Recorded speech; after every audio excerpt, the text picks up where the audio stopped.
একজন মানুষ মারা যাওয়ার পরে কোনো সিমটম বা সিম্বল আছে কিনা যাতে বোঝা যায় যে মানুষটি জান্নাতি? আচ্ছা, এই প্রশ্নটা আসলে প্রায়ই দেখি, মাঝে মাঝে আমাদের কাছে আসে। একজন মানুষ মারা যাওয়ার পরে সে জান্নাতি কিনা, সে দুনিয়াতে কিভাবে চলেছে এটার উপরে তার জান্নাত জাহান্নাম নির্ভর নির্ভর করে।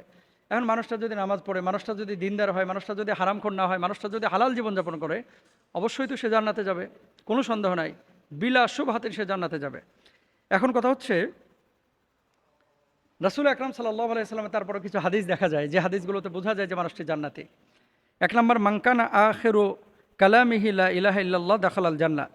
যে ব্যক্তির সর্বশেষ কথা হবে লা ইলাহা ইল্লাল্লাহ, সে ব্যক্তি জান্নাতে যাবে, সুবহানাল্লাহ।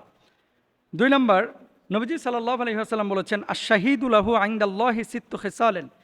এই যে যারা শহীদ হবে আল্লাহর রাস্তায়, ওমান মাতা ফি সাবিলিল্লাহ, যারা আল্লাহর রাস্তায় লড়াই করে, যারা শহীদ হয়, আল্লাহ সুবহানাহু ওয়া তাআলা জান্নাতে যাবে। এখন কোনো মানুষ যদি শাহাদাতের অমীয় সুধা পান করে, তাহলে ধরে নিতে পারেন সে মানুষটা জান্নাতি।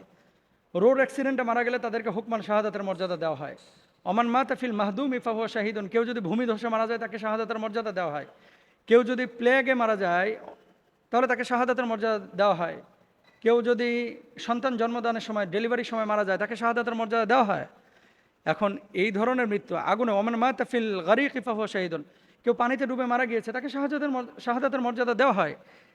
এখন এই আলামতগুলো থেকে বোঝা যায় যে মানুষটা জান্নাতি, যদি এই তরিকায় কেউ মারা যায় বা এই পদ্ধতিতে কেউ দুনিয়া থেকে বিদায় নেয়। কিন্তু গ্যারেন্টি তো আর কেউ দিতে পারবে না, নবীজি সাল্লাল্লাহু আলাইহি ওয়াসাল্লামের হাদিস থেকে বোঝা যায়। এরপর আল্লাহ নবী বলেছেন আরও কিছু আলামত। কোনো ব্যক্তি মারা যাওয়ার পরে যদি তার মুখমণ্ডল উজ্জ্বল থাকে, জানতে হবে লোকটা সুসংবাদ পেয়ে মারা গিয়েছেন এবং এই মানুষটা জান্নাতি। মৃত ব্যক্তির কপাল যদি ঘর্মাক্ত হয়, কপাল, তাহলে জেনে নিতে হবে লোকটা জান্নাতি ইনশাআল্লাহ। মৃত লাশ রাখার পরে তার শরীর থেকে যদি সুগন্ধি বের হয়, কবর থেকে যদি সুগন্ধি বের হয়, জেনে নিতে পারেন বা ধরে নিতে পারেন লোকটা জান্নাতে যাবে ইনশাআল্লাহ।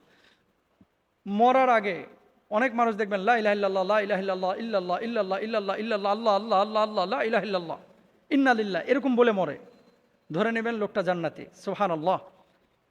এবং কোনো মানুষ যদি ঝুমার রাত্রে মারা যায় বা ঝুমার দিনে মারা যায়, অর্থাৎ বৃহস্পতিবার সন্ধ্যা থেকে নিয়ে শুক্রবার সন্ধ্যার মধ্যে, এই সময় যদি কোনো মানুষ মারা যায়, তাহলে জেনে নিতে হবে লোকটা জান্নাতি। এখন দেখেন, এই আলামত বা সিমটমগুলো অনুযায়ী বলা যেতে পারে যে লোকটা জান্নাতে যাবেন ইনশাআল্লাহ, কিন্তু আপনি এটা গ্যারান্টি দিতে পারবেন না। ইন্নাল্লাযীনা ক্বালু রাব্বুনাল্লাহু থুম্মা ইসতাকামু তাতানাজ্জালু আলাইহিমুল মালায়েকা। যদি ইস্তেকামতের সাথে আপনি দিনের উপরে অবিচল থাকেন, এমত অবস্থায় যদি আপনি মারা যান, সাদা শুভ্র পোশাক পরিহিত ফেরেশতারা ওই ব্যক্তির কাছে আসে, জান্নাতের নাজ নিয়ামত তার সামনে ধরে, এবং এই নাজ নিয়ামত ধরার পরে লোকটা সেদিকে তাকায় থাকে। মা যখন বাচ্চাকে স্তন পান করায়, ওই বাচ্চাটা যেমনইভাবে ঘুমিয়ে যায়, ঘুমানোর পরে স্তন মা যদি বাচ্চার মুখ থেকে টেনে নেয়, যেমনইভাবে বাচ্চা বুঝতে পারে না, মুমিনের রূহটা কবজ হবে, মুমিন বুঝতে পারবে না, এত সহজ মৃত্যু হবে, সুবহানাল্লাহ। তবে হ্যাঁ, কখনো কখনো মৃত্যুর সময় আল্লাহ তাআলা কষ্ট দেন, কেন? আখেরাতের আযাব লাঘবের জন্য।